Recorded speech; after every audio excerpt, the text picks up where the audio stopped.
आप सभी का बहुत बहुत आभार और आभार हमारे बड़े भाई रविंद्र जायसवाल जी का।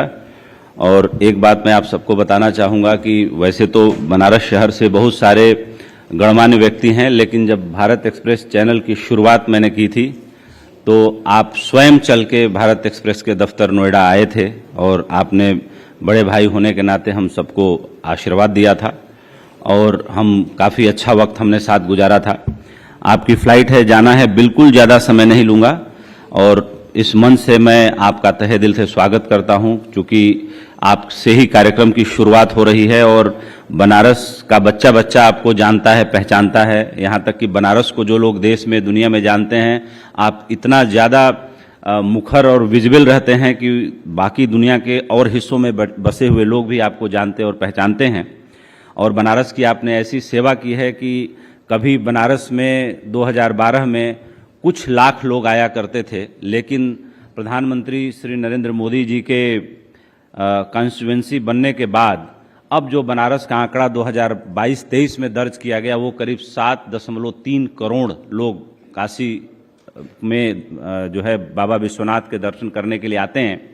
और अभी मैं डिस्कस कर रहा था अपने साथी जो हमारे ग्रुप मैनेजिंग एडिटर है राधे श्याम जी, कि वैसे तो इतिहास में काशी के बारे में लिखा हुआ आता है कि 3000 साल का लिखित इतिहास है, लेकिन हम लोगों ने डिस्कशन में पाया कि जब महाभारत काल था तो भीष्म पितामह ने यहाँ अम्बे अम्बे अम्बालिका का जो स्वयंवर हुआ था, उस स्वयंवर में काशी नरेश की बेटी को अपने दोनों छोटे भाइयों के लिए यहाँ से तीनों कन्याओं को जीत के यहाँ से ले गए थे।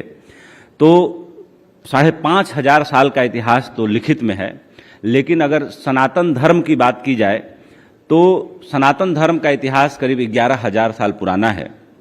और 11,000 साल पुराने इतिहास को जो लंबाई और गहराई मिली है धार्मिक और आध्यात्मिक रूप से, इसलिए सनातन का महत्व दुनिया में सबसे ज़्यादा है।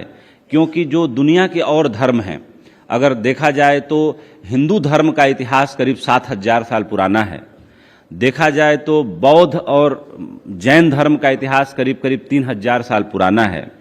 ईसाई धर्म का इतिहास करीब 2,500 साल पुराना है।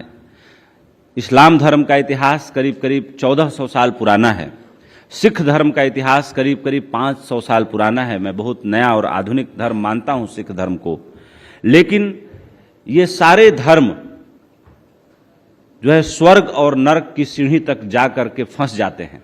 काशी के बारे में एक आखिरी लाइन कह के मैं अपनी बात समाप्त करूंगा कि ये जितने सारे धर्म हैं सब स्वर्ग और नरक की सीढ़ी तक जाके फंस जाते हैं, लेकिन हमारा सनातन और हिंदू धर्म मोक्ष की बात करता है और मोक्षदायिनी जो शहर है वो सिर्फ काशी है। पूरे पृथ्वी का प्रवेश द्वार काशी को कहा गया है और कहा जाता है कि जो एक बार काशी बस जाता है, जैसा कि शंकर पार्वती के बीच, भगवान शंकर और पार्वती के बीच का संवाद है कि अगर हम यहाँ काशी में बसे हैं तो हम इस शहर को अब कभी छोड़ के नहीं जाएंगे। शायद उनके इस संवाद की प्रेरणा है कि जो यहाँ आके बस जाता है वो कभी छोड़ के नहीं जाता।